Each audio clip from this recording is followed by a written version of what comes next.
Shalom.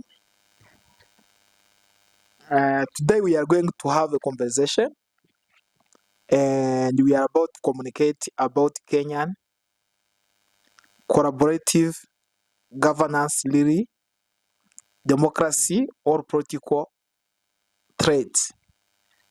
And the reason why is because we want to see and to talk about more about leadership of Kenya. And first, to help the youth of Kenya. Second, to help the citizen of Kenya. And one of the reason why of the room of wisdom and truth is because we are really standing for leadership. We believe that we are the leadership think go better. And that is the reason why me as King Jilandolaki always I choose someone who is wise, someone who know better. And that is the reason why I invite a guest as you can see him on the screen. And guess what? I will not take long time. I will let him introduce himself. Then from there, we'll have a catch up and talk about leadership. Good afternoon, viewers. My name is Lawrence Gishane, a leadership and governance expert, here to explain and expound more on matters leadership and governance, because leadership in this country is in a crisis. I'm very grateful for having me today, Lucky, and I look forward to having a very meaningful conversation. Thank you so much. I will ask many questions, and I believe this question will help many Kenyan. And the other people maybe who are, there's people who are interested to know about the politics of Kenya. In the world, Kenya is that country which is on a spot, right? We are only country who have a president who has been the president of United States of America. All right? Yes. Barack Obama is our brother, right? And we are proud of him. Not for everything he did, but we are proud that at least he shine in the US on the level to prove that Kenyan, we are an able nation. So because of that, I believe many people believe in Kenya, right? Definitely. And they are like, what is going on in Kenya? So now when they speak Kenya, often speak about collaboration in the government. But does collaboration truly mean share power or simply share conversion while decisions remain unchangeable? Thank you very much for that. But to bring it into perspective, we don't have shared power. What we have is shared interests. Okay. And the collaboration we are supposed to look at and engage in is a collaboration that is part of the shared interests. Mm-hmm. It's what benefits the leaders more than what the citizen has to gain out of it. If there is nothing for the leader, there is nothing. If there is nothing for the leader to run with, then the citizen is just left on the side. This is because leaders now tend to have more influence towards changing society through themselves.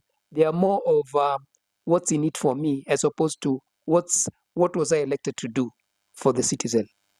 So what do you mean exactly in such a context? When I talk about that, I mean, why are we still having Kenyans who are complaining regardless of having leaders? Yes. Who are thought to be thought leaders, who can drive society in the direction of what was mandated to them, even by the same constitution?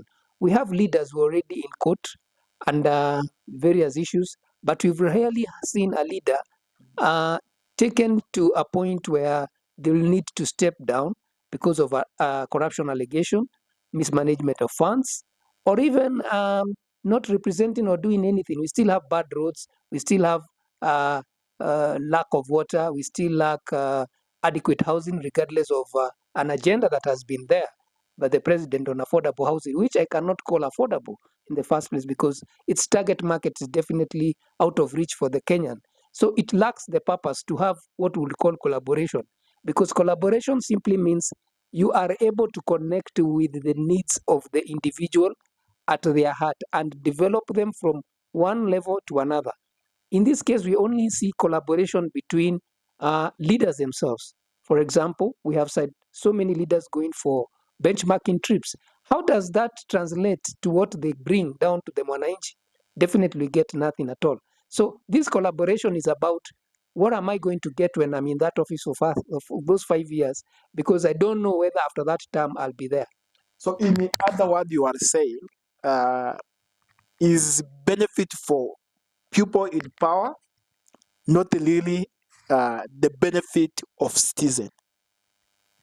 Absolutely, Lucky. That is exactly what I mean. I mean, collaboration is about sensitizing the need to reach out to people, accessing their needs, and making it easier. We're lacking drugs in hospitals. We're still having patients sharing beds in the 21st century in this country. 60 years after independence, we still have bad roads in areas where you least expect. Yet we are constructing very big highways in major cities like Nairobi, forgetting that interconnectivity of these issues would take place across counties, because that's the only way we would be able to open up farming regions, or, for example, areas where trade is necessary to uplift the normal mwananchi. So when you see a situation where devolved, for instance, leadership has refused to reach the mwananchi and leverage on the expected outcome, then just know that collaboration is not there. Okay. So the second question I can ask: if citizens are invited to the table through public participation, why do many still feel that little decisions are made elsewhere? Lucky for the longest time we've heard about public participation, but your guess is as good as mine. When was the last time you were invited for any public participation? Most of these public participation posters are put up in places where you'll hardly get people passing this information. It is who do you know, who knows me, who will invite me to such public participation. If we can just raise a few number of people in less than 500 in a situation where more than 160 people reside, and we go forward and call that public participation, then that's more of a joke. Because public participation means that by the time the information is getting to me, and by the time it is getting out there, it has already been decided.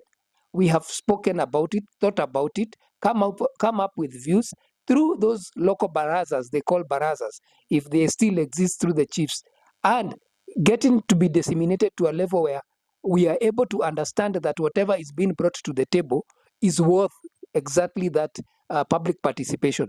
What we normally get is simple discussions in the name of public participations. A few groups of people are put in local hotels by their local leaders and ask questions. And if it goes very far, they just fill some forms in questionnaire form that will be used as a public participation exercise. Do not forget, these public participation exercises are the same loopholes that drive a lot of corruption, because these are the very hotels where people are paid to facilitate a means to do something.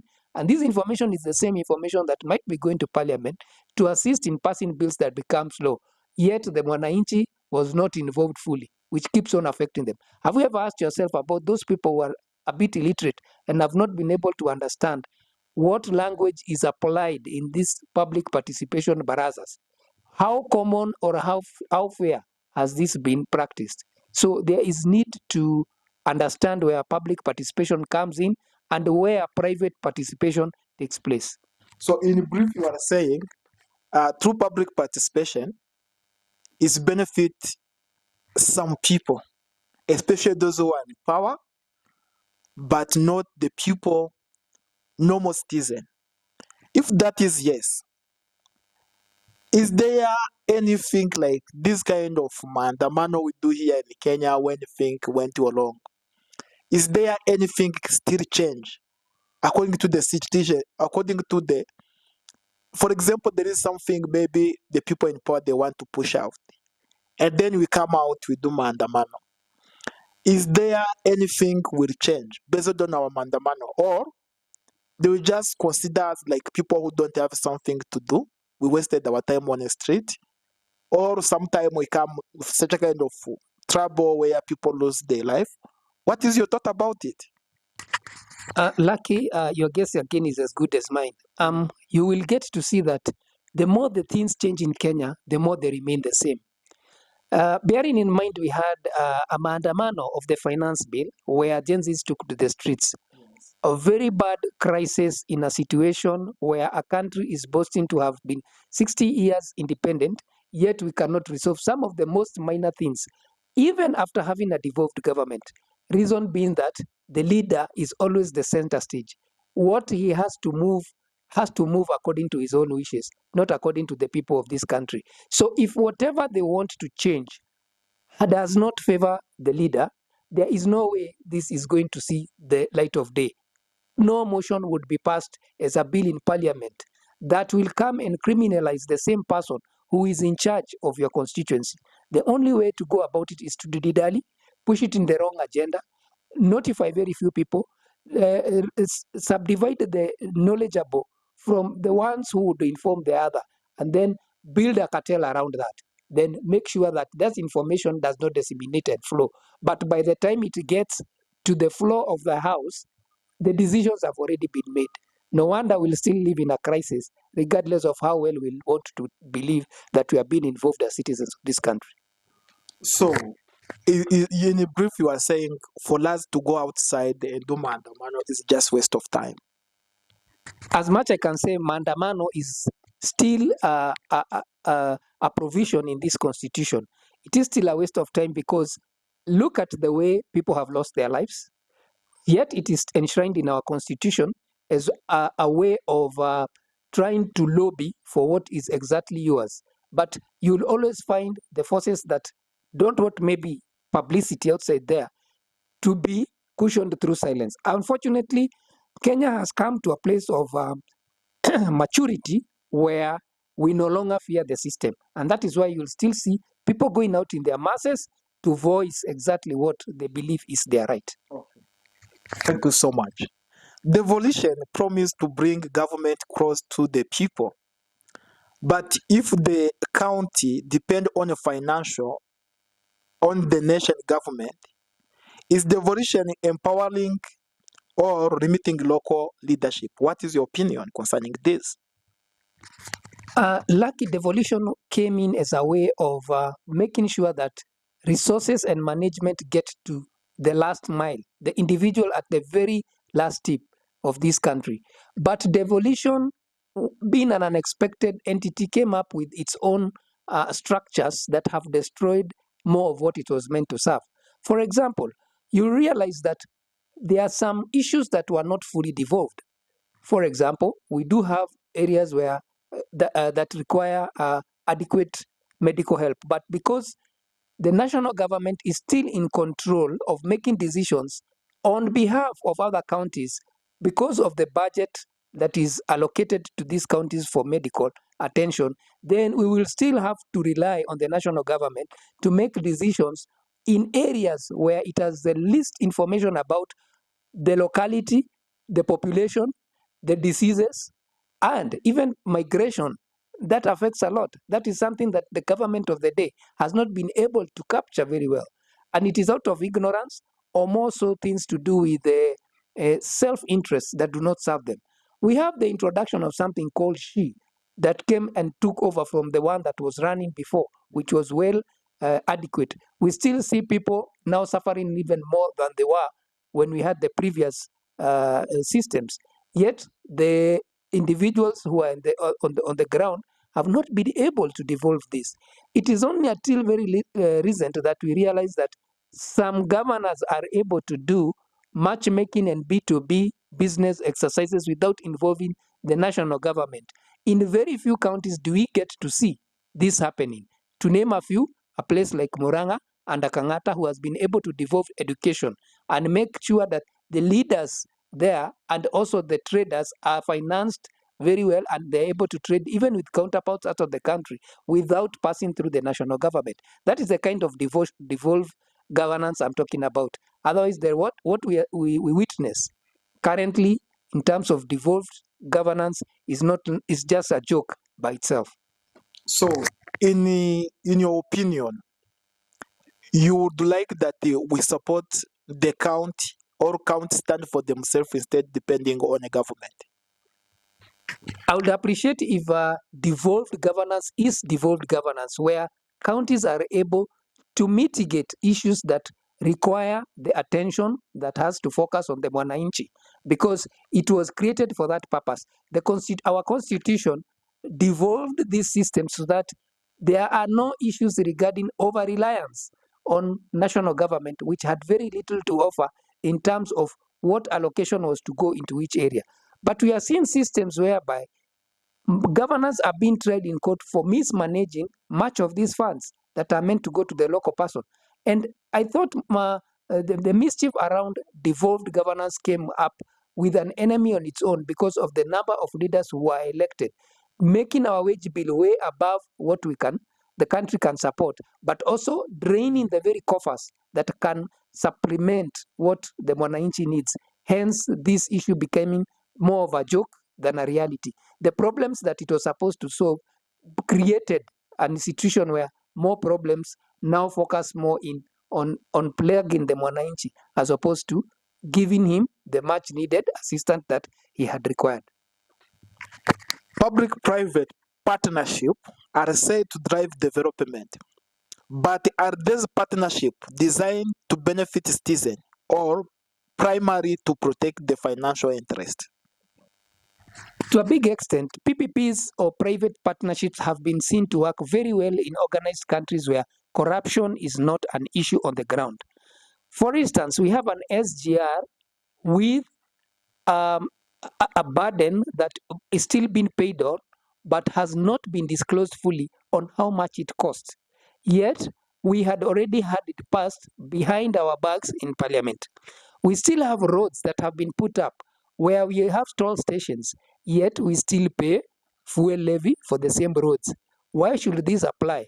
PPPs are a good agenda if corruption is not attached to it. We have seen foreign governments sending their own people here to work. The Chinese being an example, putting up structures.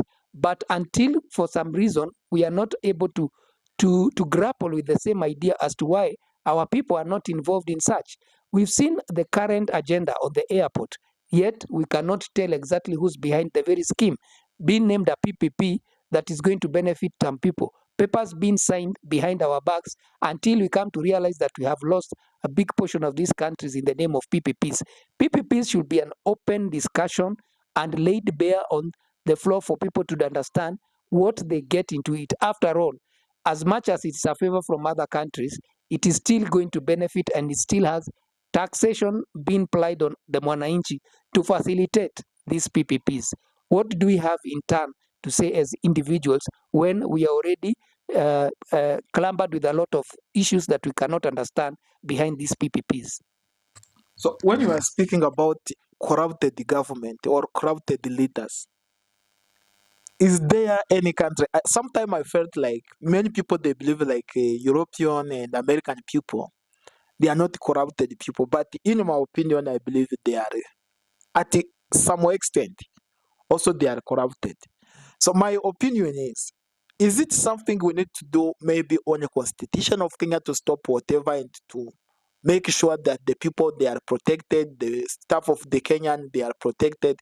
Or is it the matter of just having a bad leadership?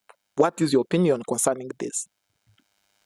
Lucky, I'll just boil it down to one thing. And one good name that we normally push around is accountability. If the citizens are held, get to hold the leader accountable, then we'll be having the same examples that we'll be having. France had a president who is already serving a sentence, and that's just one country to name. Despite this happening, Kenya has just been suffering because that leadership cannot be held to account, because for some reason the kind of power they wield is way beyond, even as far as ignoring court decisions which cannot apply to a normal mwananchi. Now that tells you that the kind of leadership we have wields more power than even what the constitution demands. So for as long as we are going to be under the yoke of this system, then it will be very hard for us to analyze and enjoy the fruits of what we call true governance through leadership that is accountable. Because you have been pushing, and one thing you are pushing is that through this system, is there, and this is the room of wisdom and truth. Is there any one thing? Is there any two things, like, for example, in your opinion, can we do as a Kenyan? Kenyan can do to make sure that this country is protecting the benefit of citizen? If yes, what is that one thing? Lucky, thank you for asking this, but I would like to bring it down to the revolution that we're experiencing through the Gen Zs. Yes. It's the kind of revolution that Kenya needs at this stage on time, because we cannot continue tolerating bad leadership simply because we voted in somebody. If they cannot toe the line to be who they are and to help citizens believe in them, then we do not have any otherwise than to use excessive force to demand for change. And that is the kind of accountability that will require from our leaders. Otherwise, we will still be playing loop games with the same teams 5 years down, 10 years down the line, with bad leadership taking us back down, yet we want to move to a place so-called Singapore in terms of things that are not aligned to the leadership. So good leadership begets good leadership. Bad leadership will always beget bad leadership. So we need to understand our current position. Does it apply to the common man? What's that one thing that we require from our leaders? Accountability. Do we have that? No. Then we need to take it to them. So listen, why when you are speaking about this also, I felt like it's not fair. And I will explain why I feel like it's not fair. You see, we have lost many young people in this movement you are calling Gen Z. And I'm sorry, in my opinion, up to now, they have not get justice. So, in my opinion, the more we fight the people in power, we are the people who are getting big loss. Because they will continue their assignment, they will continue corrupt at the same time in one way or two. But someone who is dead is already dead.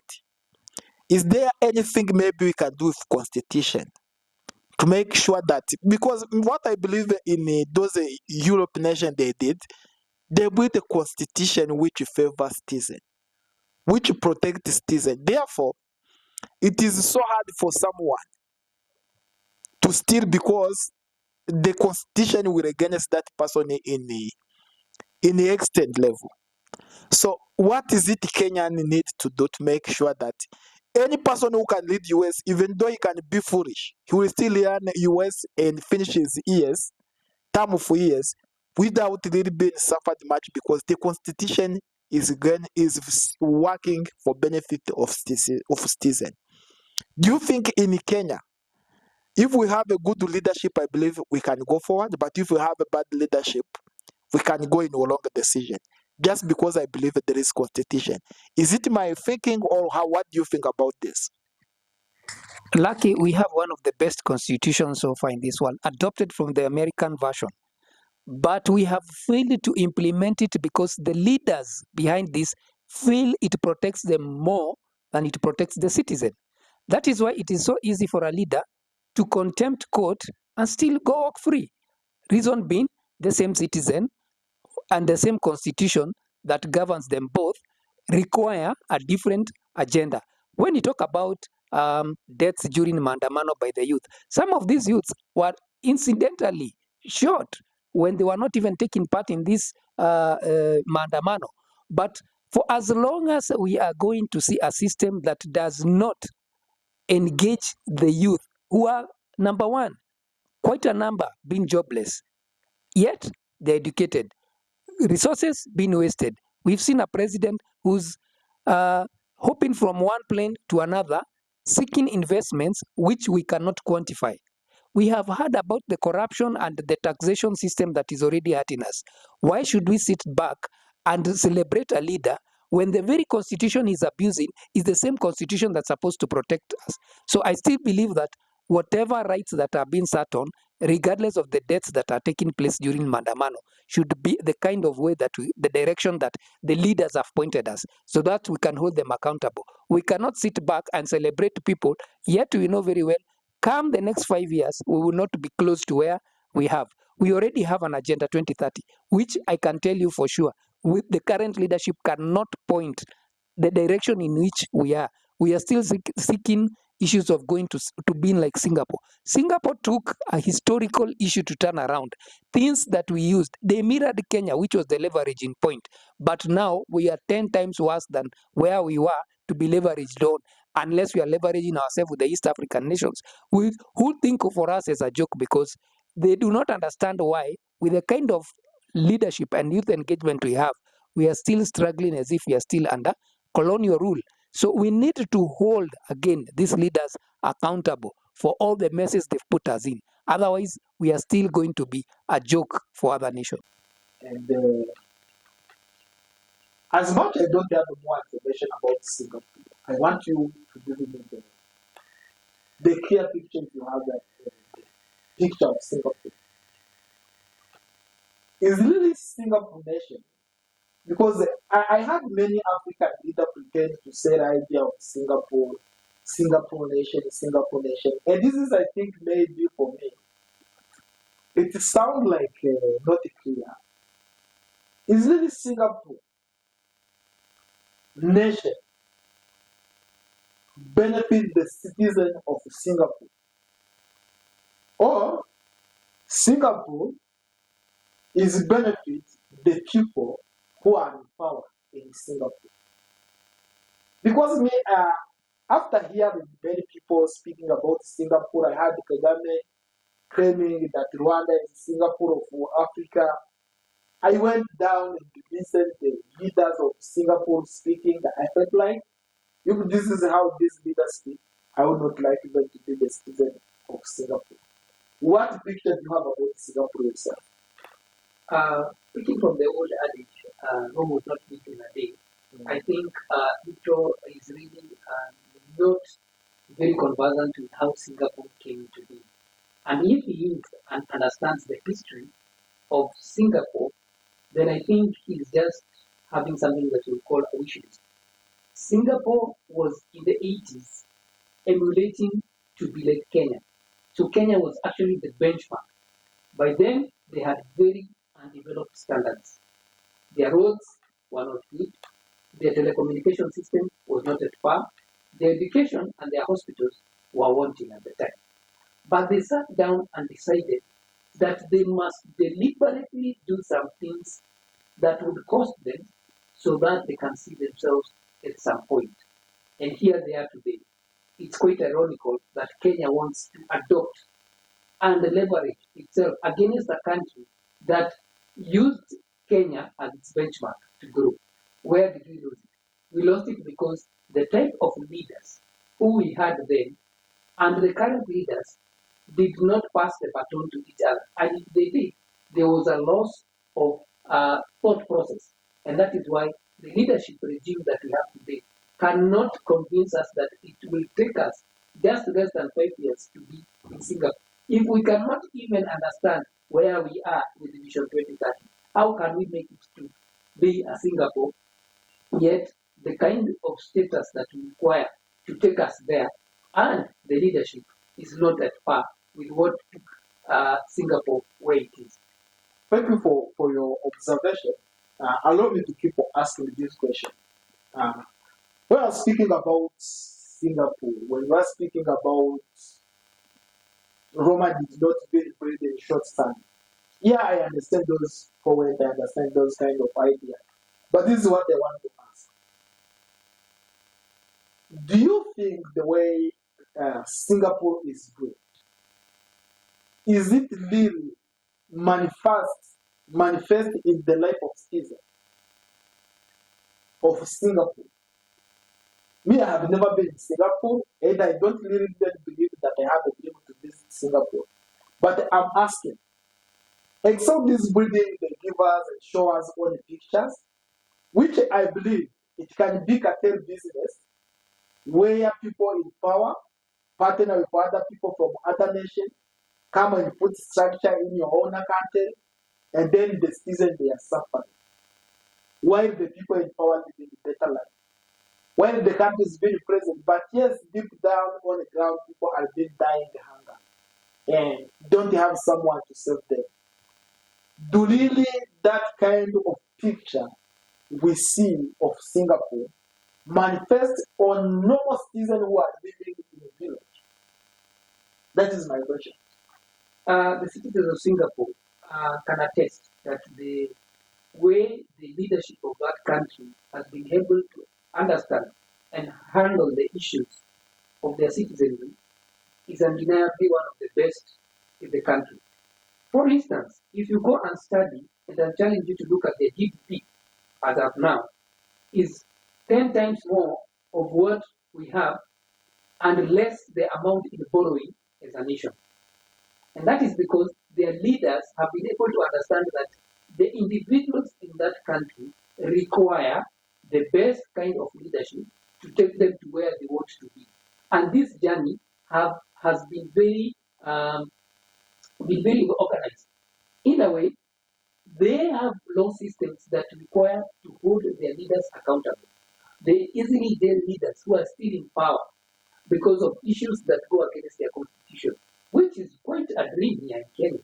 So when we try to look at what the citizens of that country enjoy, you will undeniably get to know that their level of enjoying what the facilities are presented to them by their nation is equivalent to any other nation which they can benchmark it with within Europe or even Asia where they are. So do you get what I mean? When we go like in a nation like the Arabic nation, you found out they have a king. You found out there is a nation like United States who are investing in those nations. They are doing the project. But when they are doing those kind of projects, there is agreement between the nation of the United States and the leadership of those nations of Arabic. And one of them, they have a percentage to give the leadership. They have a percentage to give the citizen who are there allowed where activities being taken. That is what I'm saying. Is the living benefit, is Singapore living benefit citizen of Singapore, or Singapore is benefiting the people in town? To answer that in a way that really aligns with what you want to understand about the leadership in Singapore. Singapore citizens are well taken care of by their leadership and their systems of governance, in the sense that you would hardly want to hear, or even in the very recent times, we've not heard of issues like what we call Mandamano here happening there. Because the time any leader steps into power, they know their mandate. No leader would push for an agenda that does not benefit. So when it comes to issues like bilateral trades, they will look more into the interests of that country as opposed to what the other nation is bringing to that country to benefit the leadership of that nation. It is what is coming in to benefit the citizens of that nation and the leadership of the day. Then it's vice versa. That the leader understands that he has been put there to safeguard the interests of the citizens, to grow the system, and to protect them as well. That is why they will never have bilateral trade that is hurting them, as opposed to what we see, like what we are envisioning here in Kenya. So you see, when you are speaking about them not doing like man-to-man, I think we need to appreciate at least the government and the people who has been in power in Kenya to bring the establishment or to sacrifice a lot of points someone can express himself in terms of communication, express himself maybe physically where you can go out. Because you may find out they don't really do but not only because they don't want, but because maybe the law of the nation doesn't really allow them to do man. You get. And this you can see it in Uganda, those you can see it in Rwanda. It's not like the citizens they are happy. The citizens they are suffering, but they are not allowed to express themselves the way they were supposed to be expressing. So in Singapore, me, I don't want it. Maybe let us move to Singapore alone. Let me ask this question. Kenya is becoming a hub for climate finance and carbon market. But who truly controls those resources? The community protecting the nature or institution managing the fund? Speaking from the issue of a sustainability expert, I would want to say that the information on the ground regarding uh, issues to do with climate change, issues to do with carbon credits, issues to do with environmental change, and also any aligning issue to SDGs is very new and a new phenomenon to the local community, leave alone the person who's been enlightened and is in government to spearhead this project. Reason being, the information that is supposed to pass from the top leadership to the to the to the to the 190 is very limited. Out of ignorance, out of sabotage, or even out of just normal lack of care that has led to the institutions that are supposed to spearhead this information, right from primary to secondary to higher levels of institutions, focusing on where change is really impacted towards climate. For example, we still continue to experience flooding. In areas we never experienced flooding. We've not had people who come out truly to tell us exactly what we are not doing right. We're still killing our forests. We're still trying to smoke out the remaining lands that we have, which are the trees that we do, in terms of deforestation for human settlement. Yet we are still talking about. So, as I ask now, when community provide land, forests, RAB for carbon protect project, are they receiving fair value or simply carrying the burden of global environment solution? Lucky, to bring it into context, Africa in general produces very little emissions, yet we are taxed more in terms of emissions. Now, when it comes to carbon credits, it is not just about planting trees for the sake of harnessing excess carbon dioxide from the atmosphere. It is about understanding the long-term effects of climate change on the citizen. So what are we doing about it? We need to focus more on education than just hyping big debates on conferences through COP19, for example, held in countries that make decisions for countries like Kenya, yet we are not able to stimulate the effects of what we have through a governance system that is going to charge us in terms of taking care of what we have within our sphere. So what are we supposed to do? Let us look at it from the angle of where most countries have tried to understand the aspects of carbon credits and what it entails. It is still a very new phenomenon to the common mwananchi. It requires a lot of government engagement from the barazas, right from the person at the village level to the departments that focus on environmental impacts. For example, Kenya Forest Services should be engaged in taking people through the systems of letting them know what trees should be grown in what areas so that we can harness carbon from the atmosphere. Beyond that, we are still far off talking about SDGs and carbon credits without understanding the real impact it's supposed to impact on society. Okay. You know, I know nothing about, I have no more knowledge. That is the reason why I can't ask much about this. But people have highlighted it, and I felt like it would be wise for me to ask it for you. Now, the question I can ask, SDG platform promise accountability and sustainability, but without strong enforcement, are they truly transforming governance or simply protecting reputation? Who is supposed to hold the other one accountable when it comes to matter sustainability? I may ask, is it the leadership of the country, or is it the citizen holding the person in charge of maybe deforestation accountable? We've been having lawsuits where large tracts of land are being cleared to put up luxury hotels.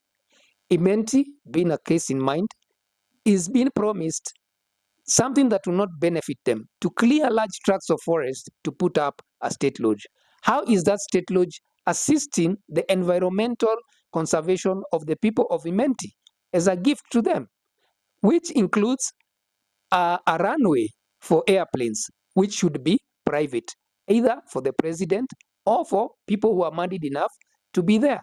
So that encroaches only on the what we now come to realize is human-wildlife interaction, where we have animals now coming in to seek some form of revenge in areas where they are being pushed away from. And you'll always realize that we are one of the most lucky countries to even have a national park within its capital city, which is something that we should be craving to understand. But right next to this national park, there are big apartments coming in, deriving the space and the freedom for animals to roam freely. So we'll always continue to hear animals have escaped because their roots are being affected. For example, when we put up investments in areas that are animal controlled systems, we are not only affecting migration routes for animals and breeding places, we are also affecting the very environment, which in case now comes into affect a symbiotic system that was controlling itself. When we affect Mother Nature, it hits back big time. And sustainability is core in such understanding. So when we talk about sustainability and its aspects as to how it's going to affect us, we need to understand that it starts between knowledgeable citizens and the effect and impact that would be created when we disturb it. So, who are affected when there is interfering in such a cases? Of course, the normal citizen will be affected because we have an example where schools cannot be attended because there is flooding. In other areas, we've seen even forests being cleared near the mountains like Mount Kenya, now being the apex, um, have very little water coming down in terms of the rivers, feeding River Tana, for example. So what are we talking about this when we say that we are affected by such institution? It's because in our nature, we tend to forget that if we cut trees to get charcoal and we are not planting more, then we are simply trying to destroy the little we have. Why can't we just think about the coming generations and what they will get? We can only fight to conserve that, but it also requires an iota of education from the government so that we can be able to participate as citizens in terms of the ignorance we employ that now affects our sustainability. Now that you are speaking about generation, you remind me the speech I saw on TikTok where president was speaking about this kind of Ebola. And he said the reason why we took this money from United States is because we have a challenge and we are hungry. And anyway, we will die at the end of the day. And he said it is better we die, we die sick than dying hungry. When you are speaking about generation, what would you speak about such a kind of speech, or have you heard about it, or is me who is coming with it? The level of ignorance the leadership of this nation has exposed us to will never stop amazing me. One of the things that we need to realize that Kenya did not have any cases of Ebola. And the reason being that we have been just lucky enough not to have migratory routes or people coming in, because we need to learn from what happened during COVID-19. When we have a sitting president who decides to pocket money on exchange of funds for money to settle maybe the American citizens that have been affected, as opposed to having these people there, then it beats the logic. For instance, you are not supposed to move people who are sick. They are supposed to be treated in their domiciled area where there is an excess of that disease and controlled to provide sufficient protection to avoid outbreak and spread. When we talk about having it here as a way of protecting this country and its citizens, then it beats the logic why we didn't even have incapacitated hospitals to hold the magnitude of outbreak that would come, leave alone the countries that are experiencing this and they are unable to sort themselves out.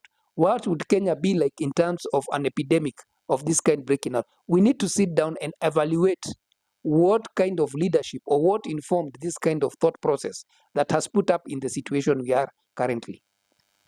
So also, as I comment concerning this, when US have a trouble like coronavirus, when US have a challenge like Ebola, and they decide to send it in Kenya, what is really in mind of your United States leaders? First, they know that in Africa we're still limited in terms of hospitality, in terms of hospital. They know we are limited in terms of skills, of drugs and those stuff. Why, in your opinion, what is motive behind? Is it like United States want to finish African people? Is it like United States they want? What is it? What is it coming in your mind when such a kind of event happen? I totally believe in modern day colonialism, where we tend to be now governed through systems that are tied to what would quote unquote bilateral agreements that are beyond our understanding, because even then the agenda is pushing for something that is beyond us. A good example of what we experienced during the Francophone first kind meeting of its kind here, where France really engaged Kenya in signing deals that were beyond our understanding, where Kenyans were not engaged unless as spectators. These are the kind of things that we require to denounce as individuals of this country, because they come to hunt us in a way. When the person in power is no longer there, they will still be living on things like treaties that were signed on behalf of this country, yet we did not understand an iota of what was happening. When it comes to light, it is too late for us to change such. So we end up going to international courts to procure justice when injustice was already done and could have been stopped at that particular time.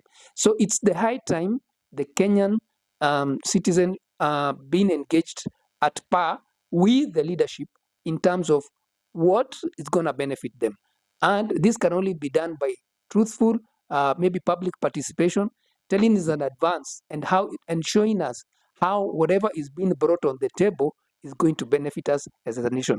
Otherwise, we are still doomed as much as we are going to be put in the dark regarding such agreements. Like when we look at it, like I look like country like was it like what is this country which used to have a bank in France some years back, and they are speaking someone who returned the bank in the country like as a hero. And look at it, what is happening right now. I believe the generation to come will wonder what he was doing, right? So last question. Oh my God, this session was so sweet. At the end of the day, is collaborative governance strengthening democracy in Kenya, or it is quietly redistributing responsibility without distributing power? Lucky, I would be lying to you to say that we have had enough distribution of resources adequately towards the mwananchi, from education, from medical facilitation, to road network, to even the most vital resources that this country can boast about. We have been building and destroying. Every regime comes in with an agenda that is in their manifesto that does not employ the same kind of assistance or growth that had been put in there previously. A case in point, when the late President Mwai Kibaki was in power, he made sure that banks went out to the streets and they were literally hawking. Why? The economic situation in that country by the time was built on a system that held the mwananchi responsible in developing with the little that they had. So the GDP and the dollar rate was brought at a stable level that could compete with other nations and built the capacity, which we do not see now. When he came into power, he employed 3 active engagements. One was free primary education, which was executed. 2, and what was to bring back to the people, was to remove the resources that were held illegally by the previous regime, KANU then. Buildings that KICC came back. We could see a scenario where a very old man who had been put there by Kanu was being evicted forcefully because he did not have a home and had lived in that basement like the caretaker of that building. Yet the responsibilities were not known. Today, it became an international point of international meetings. It held and brought to government money that it was needed. We still brought back KCC, which was still held or mismanaged to a level where it not only created jobs but paid the farmers what they are due. We still had coffee farmers going to bank money which had not been there in the previous regime. Now coming in and bringing in new governance, which eroded the entire benefit and the will good of whatever had been created, beats the logic why we need to have a system of governance that needs to be celebrated. Yet, the distribution of the very governance system that is supposed to be done through the devolved system and redistribution of that power beats the logic why we still even have leaders who do not appreciate the fact that they've been put there by the very people they tramp along. So, and we give appreciation to Kibaki. He has been give us a good leadership. Indeed, it has been something we need to appreciate. That is someone we look at Yes. as the best leader. So, in brief, you are saying the leadership we have been now after Kibaki are the leader who are looking for the benefit. What can I get instead of what can I give? But me, as King Jilandolaki, in this room of wisdom and truth, we believe in leadership. We give it to the people, not the people who give it to the leadership. Anytime leader is out, should understand that I owe these people something. That should be the mindset of leadership. So I believe somehow, what do you think the motive behind the leader before Kibaki not allowing the citizen having in terms of finances, in terms of education? What could be the motive if you don't mind to comment about it? Nothing should be further from the truth, just pure greed. And it has an effect on the citizen that makes the citizen of this nation lose trust and hope. And that is why you find that there are very few people who are willing to vote in a governor, because the more things change, the more they remain the same. We have seen this from the previous regime. We are still suffering under the current regime, yet people believe they devoted in a new leader. At what point does this change and take the direction that it does not understand? The people do not understand. It is because the leadership at the time does not appreciate that he has been put there by the individual. So we, being the employers, are not given the real mandate to overlook and systematically employ our power by holding the one in power accountable. Instead, it is the reverse. And that is why the leadership of this nation needs to change. And it can only change by the citizens taking it up against themselves to hold their leadership accountable through whatever means, through it mandamano, through it the ballot box, and through it any other means necessary that has to see a change in this country. Because we are in the room of wisdom and truth, what dream do you have about Kenya? About leadership?